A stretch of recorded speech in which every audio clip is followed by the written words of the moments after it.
me all the symptoms. Conserves energy, ma'am. The body is in a state of stability, promotes non-emergency functions like digestion, all of that, ma'am.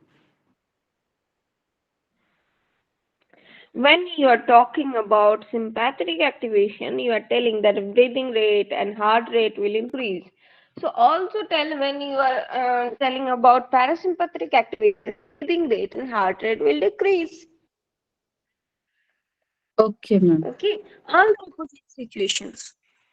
I hope now I'm audible properly. Right now, yes, ma'am. You're audible. Okay, so now I think we can start. Mm, mm, mm. Mm, mm, mm.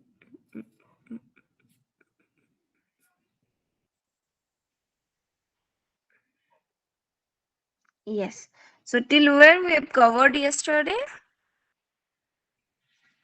This slide, right? Ma'am, Cerebrum.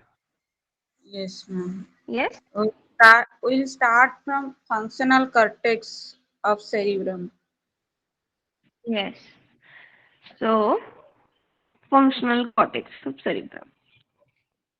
Now here you can see it Ma'am, I is have a question actually. divided and Hello?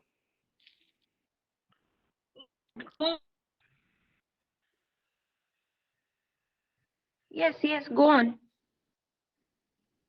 Ma'am, do we have to just learn about the big structure of brain or the entire neurotransmitter or the basic pathways of dopamine, serotonin, all the things?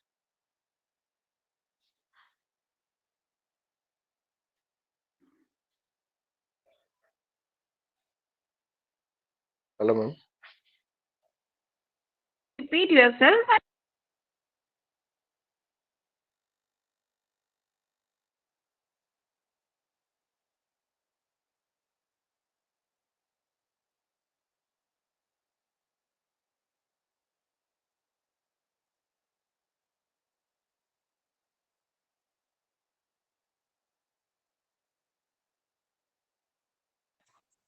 Hello?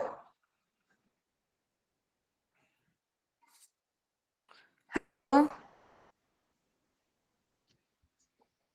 is anyone getting what he was trying to say?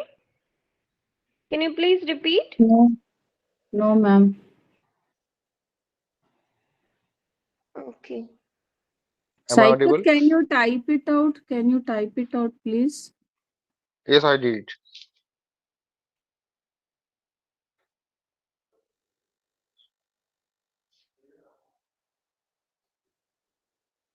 Ma'am, I did text. Okay. Okay, let me see.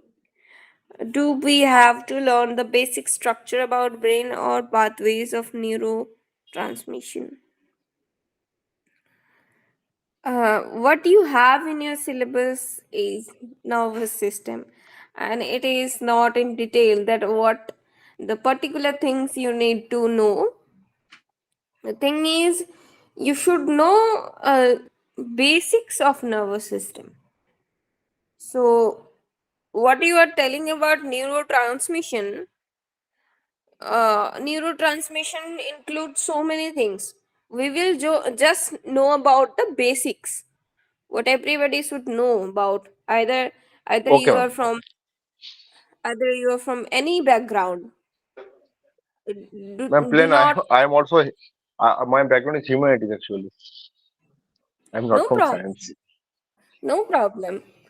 Everybody should know about such basic details. No matter you are from which background, these are basic human anatomical details. So we are not going to be the doctors, and we are not going to that deep that doctors are going. It's just covering the basics. We are covering the one system in just 2 days.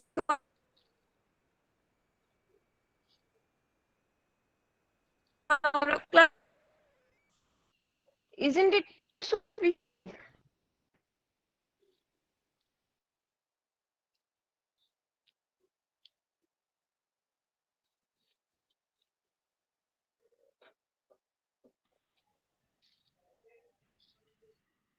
Okay, so let me present one.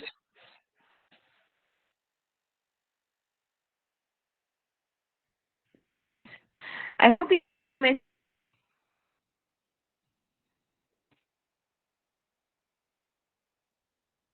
can see my screen.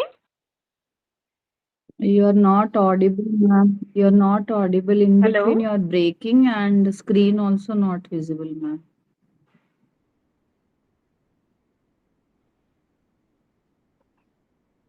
Why am I not audible? Okay. Yeah, when you Now speak is it okay? Now you can see my shorter screen. sentences, you're audible, ma'am. When you speak a long sentence, it is breaking. Maybe you can just talk, ma'am. We'll let you know. Screen is I can't see. Lipalika, Saikat, can you see the screen? No, no, we are also not can see the screen.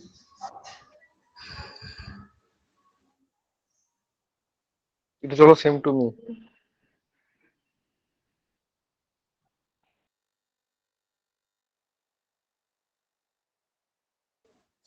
Ma'am is having always.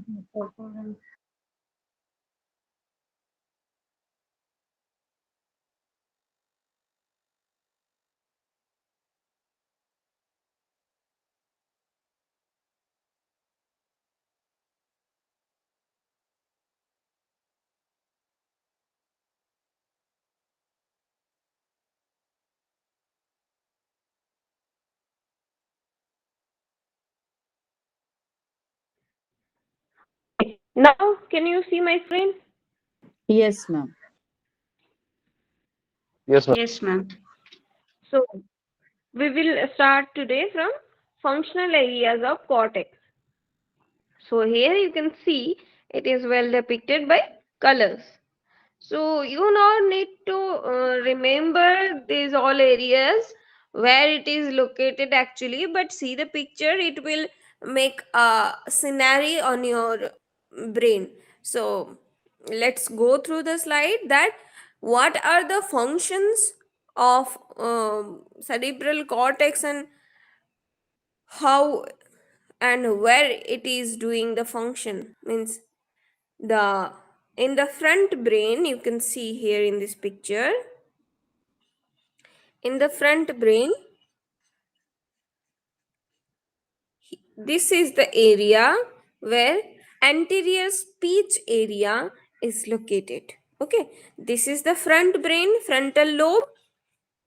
So in frontal lobe, in this area, the speech area is located. Okay, so in the frontal lobe, speech area is located. Next is primary motor area. Primary motor area and primary sensory area are located just beside each other. At the primary motor area is located at the frontal lobe, but yeah, it is also in the frontal lobe. Primary sensory area is also located in the frontal lobe. Now, secondary motor and secondary sensory area. You can see from this region. Okay, so this is the region where secondary motor and secondary sensory area is located. Now, posterior speech area. This is the posterior speech area. This is the posterior speech area. Okay, and here this is the occipital lobe. One of the most important part where you are not supposed to beat the children, and it is very common in India that we beat children at the back of their head, and at the back of their head there is a very vital part of brain, that is occipital lobe. And occipital lobe is, it is very very much important. You can see just behind the occipital lobe the cerebellum is also located. Cerebellum is known as the small brain. It is covering the whole brain and just it's a small part. So if any of the portion is getting damaged by beating, then you can understand any large portion or any large part of the body or any large mishappening can happen due to beating in brain. Okay, so this occipital lobe is well known for visual area, that is optic lobe. Optic nerve is coming and joining in this occipital lobe. Optic nerve, optic word is depicted as visual or sight or seeing or eyes. Okay, so optic nerve which are coming from eyes getting connected to occipital lobe. And next is primary auditory area, that is obviously will be located on temporal lobe. So primary auditory area will are residing here in temporal lobe, and secondary auditory area is green, is also located in temporal lobe. Okay, so these are the functions of cerebrum. Now, cerebral tracts. Tracts are neural pathways that are located in the brain and spinal cord, that are central nervous system. Okay. So, what next is basal ganglia. Basal ganglia is group of cell bodies that lie deep within brain and act as a relay situation with connection to many parts including motor area and thalamus. So what is actually basal ganglia? Basal ganglia is a very important terminology. It is made up of collection of cell bodies of neurons. Okay. Uh, if I go deep, I don't know. It should be okay. Let me tell. Ganglia is the word where the collection of cell bodies means we call nerve and ganglia. Nerve is the collection of axons. Okay. And ganglia or ganglion. Ganglion is singular and ganglia is plural. So ganglion is the collection of cell bodies. Okay. For example, if I draw like this is a cell body, this is a axon, this is a cell body, this is the axon, this is a cell body, this is a axon, this is a cell body, this is the axon. So this part is known as ganglia. When the collection of cell bodies are occurring, that part is known as ganglia. And collection of axons are occurring, that part is known as nerve. Okay, so and that is why we can see just when the spinal nerves are originating just behind the vertebral column, we can see two ganglions, means two ganglia in each side of vertebra, that is the collection of cell bodies, and the axon that is extending from cell body and the bundle of axons extending from that ganglia is continuing as nerve. So I hope you understood the concept of ganglia and nerve.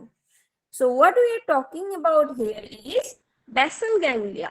Basal ganglia is situated inside the brain. So, a group of cell bodies that lie deep within brain and act as a relay situation with connection to many parts. Relay situation means uh, information is coming to brain and the processing of that information is taking place in basal ganglia and it will direct about the motor action. Okay, so it instructs about the motor action.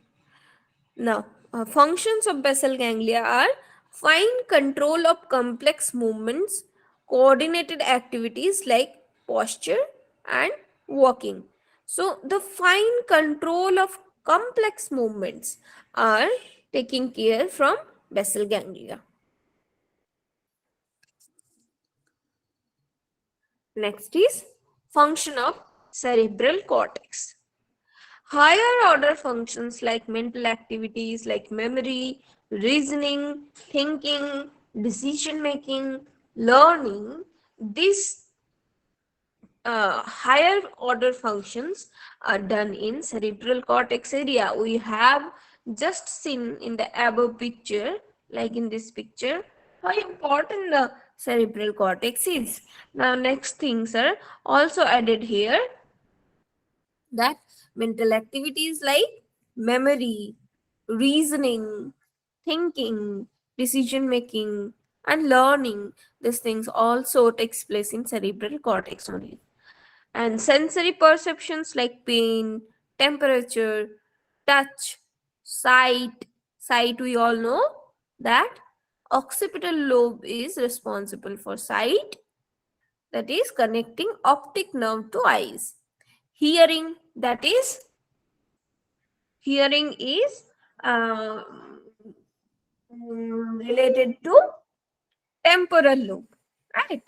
Temporal lobe is connecting the nerve which is related to hearing. What is that nerve? You may not know. That is simply auditory nerve. Don't go so deep. Auditory nerve is connecting from our ears to temporal lobe. And taste. Taste is also coming from tongue, uh, hypoglossal, glossopharyngeal nerve. Glossopharyngeal nerve is connecting tongue to brain. I don't go so deep. Just remember that these things are happening. Sensory perceptions like pain, temperature, touch, sight, hearing, taste, smell. So, things in slide in this slide are enough for you. Okay, don't go so deep. I think the things in slides are enough for you. Next thing is control the voluntary muscular movements of the body. Yes, whatever the movements are taking place in our body, those are these voluntary movements, those are directed by cerebral cortex. Now, diencephalon. Diencephalon is a part of brain. Mainly, the brain is divided into three parts, whole brain, on the basis of top to down. So, at the top portion, the upper brain, then middle, the midbrain, and at the bottom, the hindbrain or hindbrain. Okay, and the brain is also known as encephalon. Okay, so that is why the midbrain is known as diencephalon. Okay, so when we are talking about diencephalon, we are talking about midbrain. let me tell you by drawing. So brain is encephalon. Okay, and it is divided into three parts. That is upper brain, midbrain,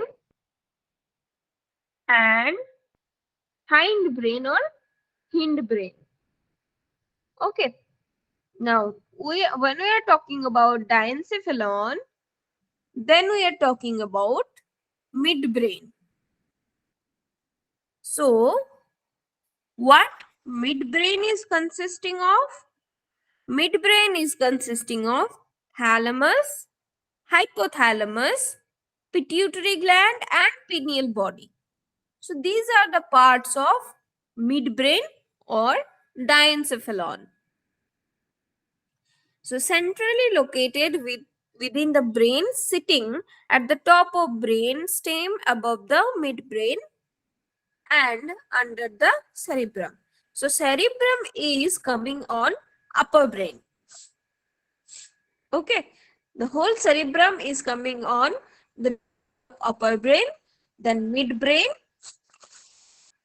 So midbrain is consisting thalamus, hypothalamus, pineal body, and pituitary gland. And what hindbrain or hindbrain is consisting? It is consisting of brain stem. Sorry, brain stem sometimes consists of midbrain too.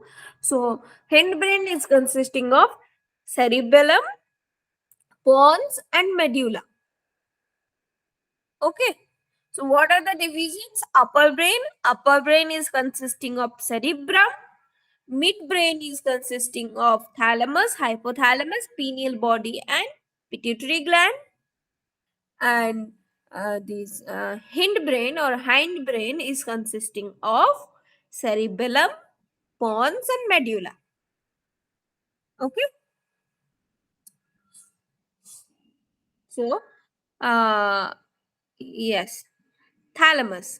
Thalamus is a small structure within brain located just above the brain stem. The primary function of thalamus is to relay motor and sensory signals to the cerebral cortex. Okay, so what the motor and sensory signals thalamus is getting, it will convey to the cerebral cortex. This is the function of thalamus. Now, hypothalamus. Hypothalamus lies just below the thalamus and above the pituitary gland. So, here in this picture, you can see thalamus, hypothalamus, pituitary gland, and pineal gland. So, this is the picture of midbrain or diencephalon. Okay, I hope you can see this picture clearly. Thalamus, hypothalamus, pituitary gland, and pineal gland.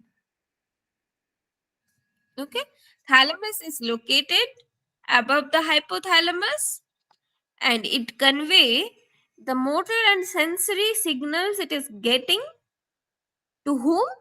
To cerebral cortex. Okay, and just behind the thalamus, hypothalamus is located.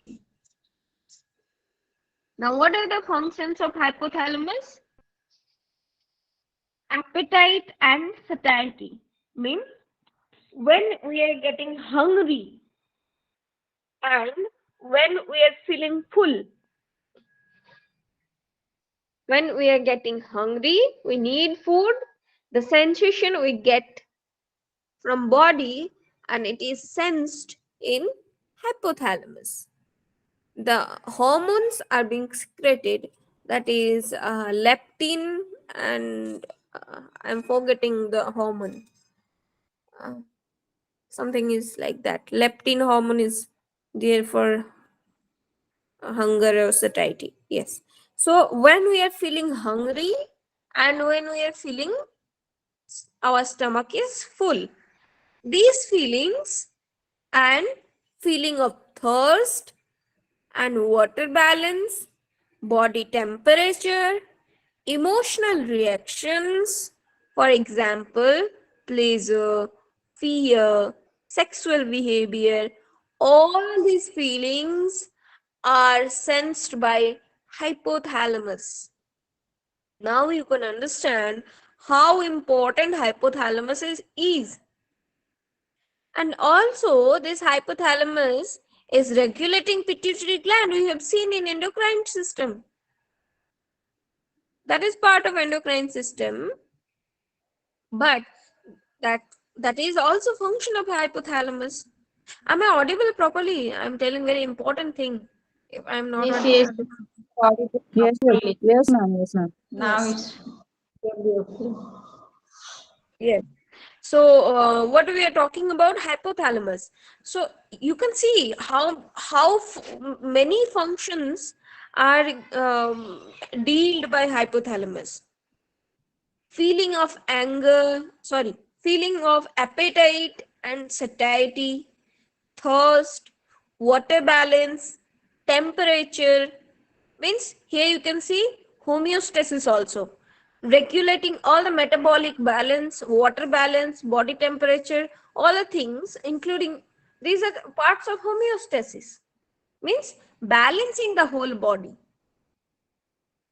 And hunger, thirst, satiety, sexual behavior, fear, pleasure, all the things are, means these are emotions, right? Not only about body temperature, water balance, emotional balance too. All the emotional balance like anger, pleasure, fear, sexual behavior, all the emotional balance are also dealt by hypothalamus. So hypothalamus is a very important part of our brain. It is also regulating our pituitary gland we have seen in endocrine system. Next is pineal body. Pineal body is we have also seen this body in endocrine system. It secretes melatonin hormone for regulating sleep wake cycle, that is circadian rhythm. And you have to remember this terminology, circadian rhythm, that is sleep wake cycle. Normally what it happens when uh, the sun is about to rise, the darkness has removed from nature. At that time we got a circadian call and we wake up. Generally what needs to happen, we are manipulating our circadian rhythm and we are manipulating our lifestyle badly, and we are opening our eyes after sunrise, sometimes in 9 a.m., 10 a.m., some people with bad lifestyle with 11, 12 a.m. That is not natural and that is not normal. So our sleep wake cycle generally reacts with darkness and light. When it is dark, we tend to sleep, and when it is light in nature, we tend to wake up. So that circadian rhythm is regulated by melatonin hormone, and that melatonin hormone is secreted by pineal body or pineal gland. Okay, next is pituitary gland.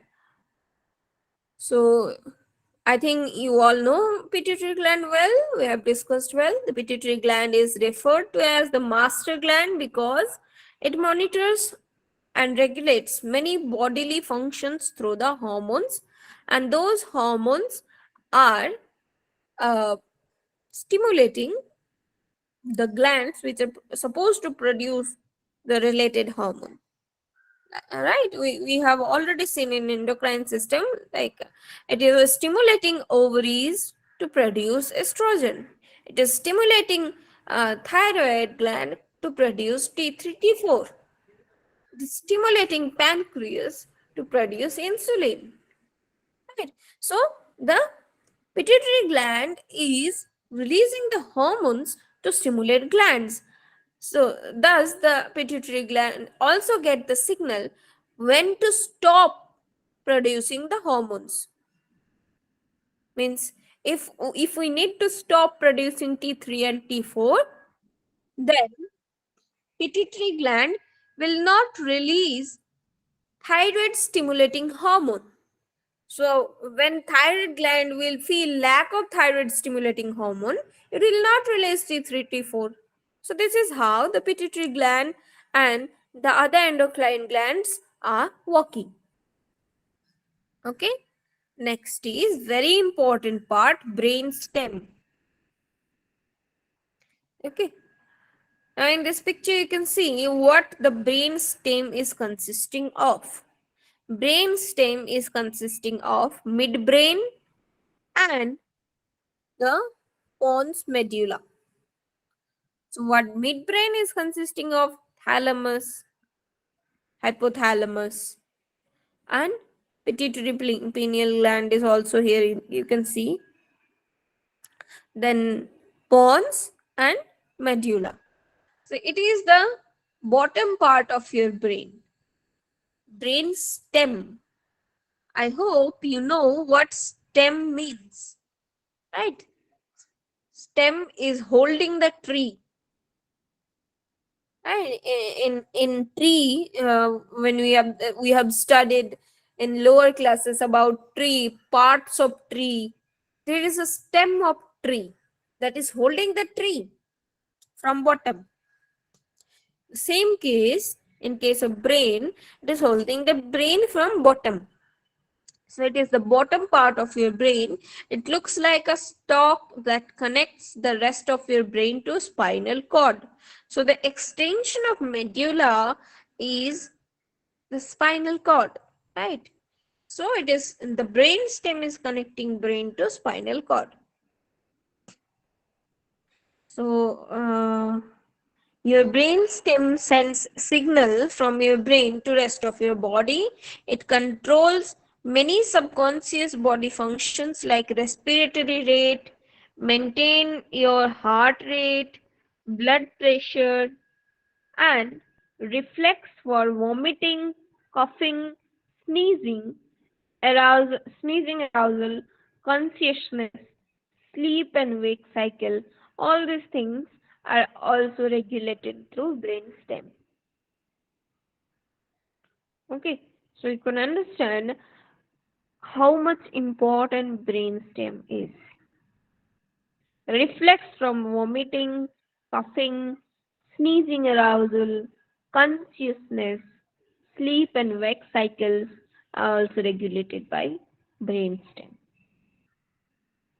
Generally, the respiratory center is located in pons and medulla. Okay. Now, meninges. Meninges are the layers of protection for brain. Okay. Uh, if there is any doubt, you can ask in the middle also. Okay. So, is it okay or should go further? Yes, ma'am. Okay, ma'am. You can go for it. Okay. So, meninges are the layers of protection for brain. So brain and spinal cord, sorry, not only for brain, it is for central nervous system. So the brain and spinal cord are completely surrounded by three layers of tissue. The meninges lying between skull and brain and between vertebral foramina and spinal cord. Okay, so the meninges we can found throughout the central nervous system, which is a protecting layer. Now, this protecting layer is divided into three parts or three layers. Meninges having three layers. The uppermost layer is dura mater, middle is arachnoid matter, and the innermost layer is pia mater or pia mater. The dura and arachnoid matters are separated by potential space, that is subdural space. Okay. So what happens in brain? Let me draw that. For example, suppose this is a skull, and what is the uppermost layer of meninges? Dura, ma'am. Dura matter. So dura matter is connected with skull. It is connected with. It's going to. Dura matter is connected with skull. For example, let's assume this is dura matter. Okay.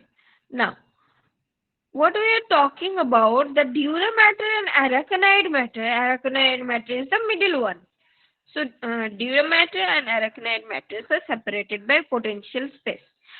So, this means there is a space between dura matter and arachnoid matter. So, if we do draw arachnoid matter by blue, then this is the subdural space and this is the arachnoid matter. Okay. This is arachnoid matter and this is dura matter. Okay. And this is subdural space. Okay. And the skull is directly connected with this dura matter. Okay. The skull is directly connected with dura matter. If I show animation, wanted to show animations, then it will be great. Okay, no problem. So I hope you got the concept. And the arachnoid and pia or pia matters are separated by subarachnoid space containing cerebrovascular fluid. The same thing, we have a space between arachnoid matter and pia matter. Now, the space between dura matter or arachnoid matter and arachnoid matter is known as subdural space. That space was blank, but the subarachnoid space, which is between arachnoid matter and pia matter, that is filled with cerebrospinal fluid. Okay. Now, this cerebrospinal fluid is very important because in body we have lymph, but in brain we do not have lymph. Lymphatic system do not continue to brain. Okay. So, this cerebrospinal fluid is present instead of lymph. Now, here you can see in this picture skull and the meninges.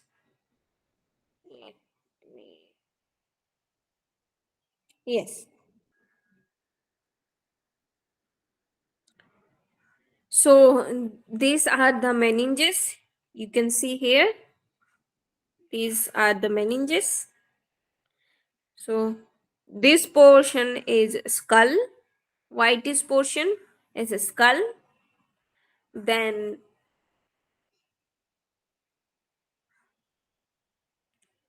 dura mater is connected to skull directly.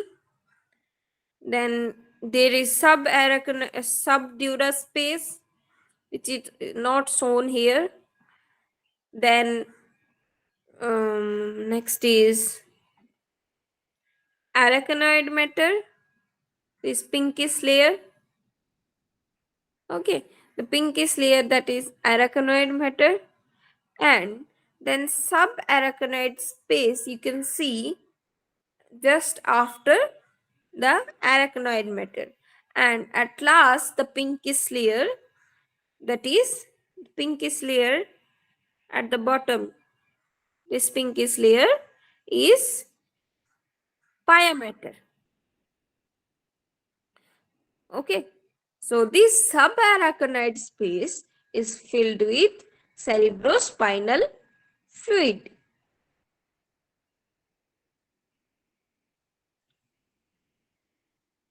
Okay, so you can see here the skull is all above, and between skull and brain there is 3 layers of meninges, and between these layers of meninges there are subdural space and subarachnoid space.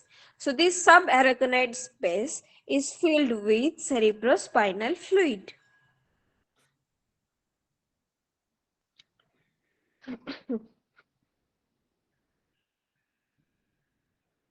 Now, ventricles of brain and the cerebrospinal fluid. So, ventricles, we all know, I hope. Where do we have another ventricles in body? Ma'am, in heart, left ventricle. Heart, ma'am. Very good. So, we have atrium and ventricles in heart too. Now, in brain, we have also ventricles. The ventricles are irregular shaped cavities that produce cerebrospinal fluid and transport it around the cranial cavity. Okay, so ventricles in brain are producing cerebrospinal fluid, and it is transferring the fluid to which part of brain?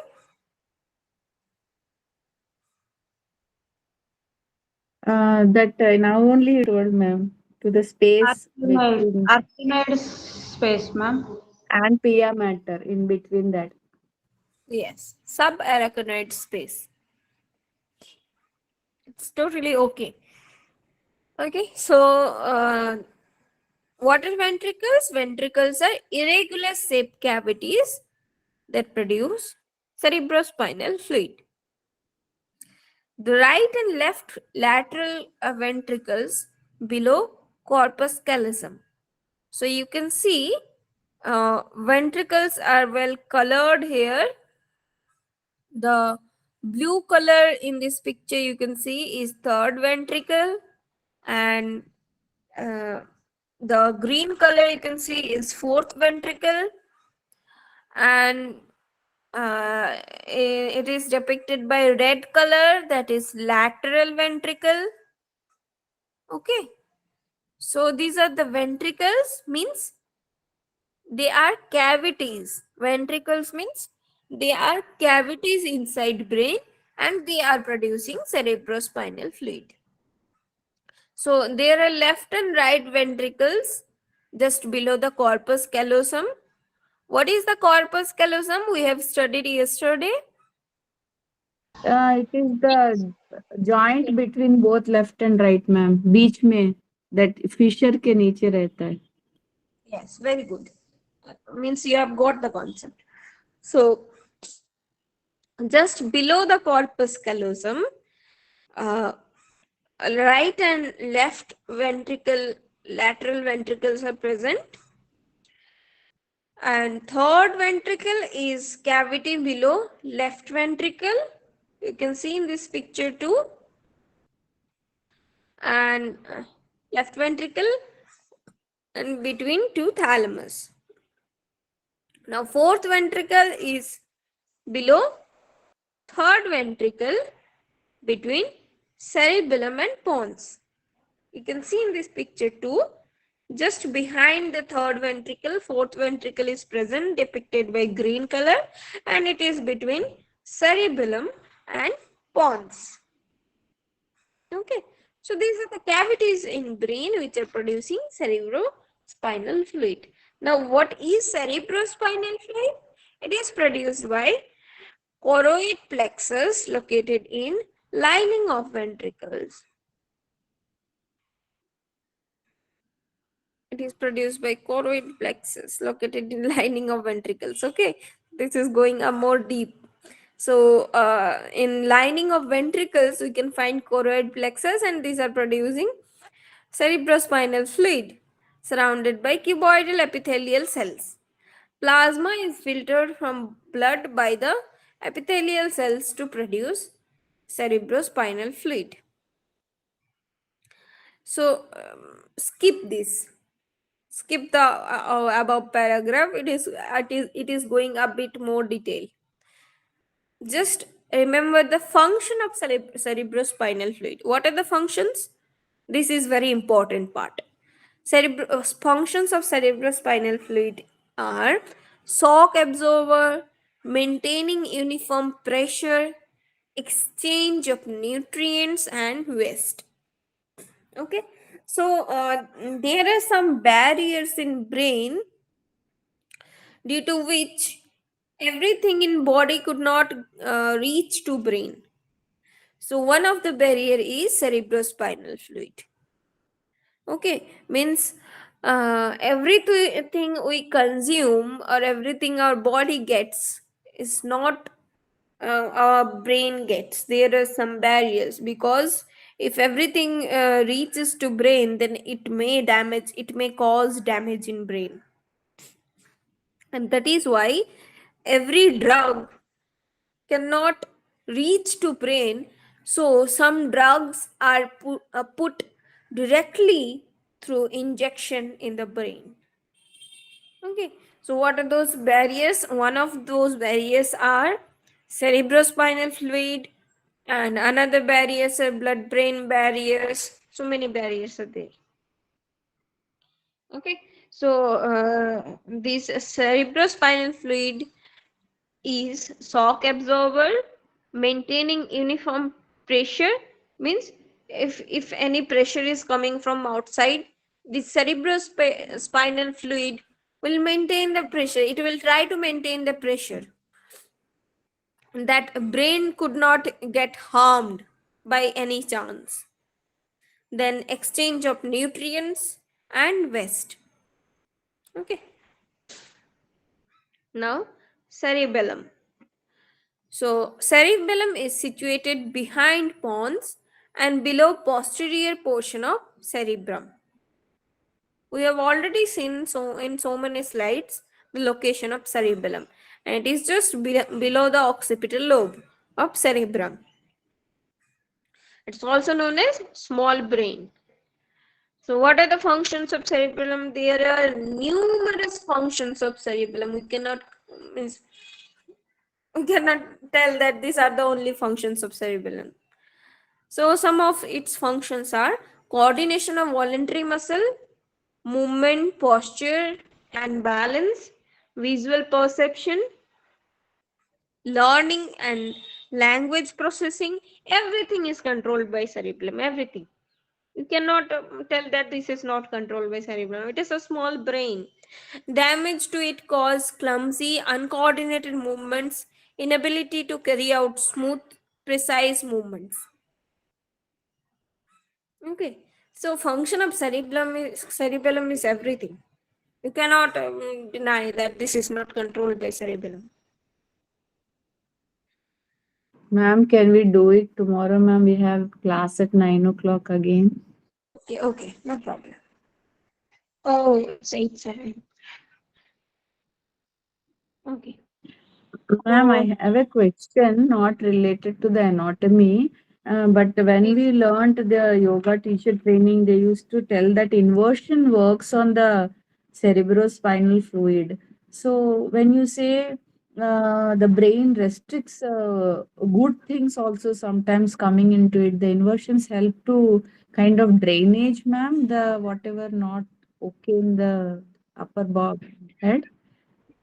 Does it It's help not that way, ma'am? not exactly getting what you are telling to say, but I understood that you are telling that when we are doing inverted postures, some drainage is happening, and that is good for brain, right?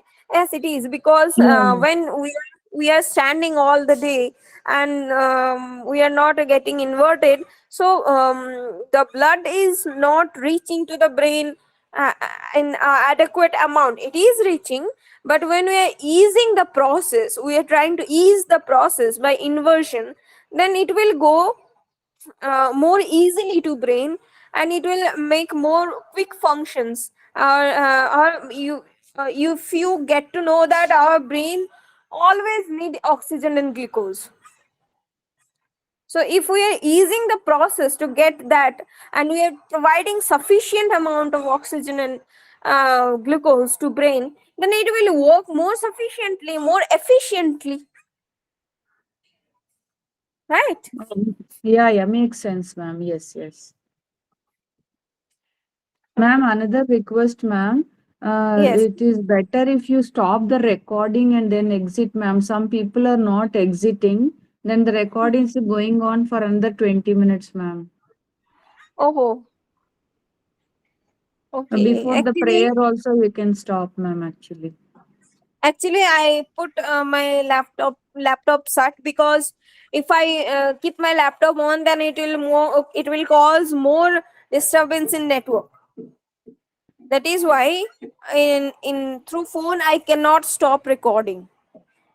If I want Oh, to stop recording it, then it will. I okay, have to ma'am. Okay. begin. So it's a Maybe request. Please leave the meeting. Why you are staying here? You are can't be, ma'am. The one or two people, they don't exit, ma'am. We exit immediately. Okay, ma'am. No problem. We'll okay. I exit, will ma'am. tell the group. So please do the prayer. Actually, my kure wala gadi has come, so I have to dump my waste. Otherwise, they will go. Okay, ma'am. Okay. We'll all exit, ma'am. No problem. Do the prayer, please.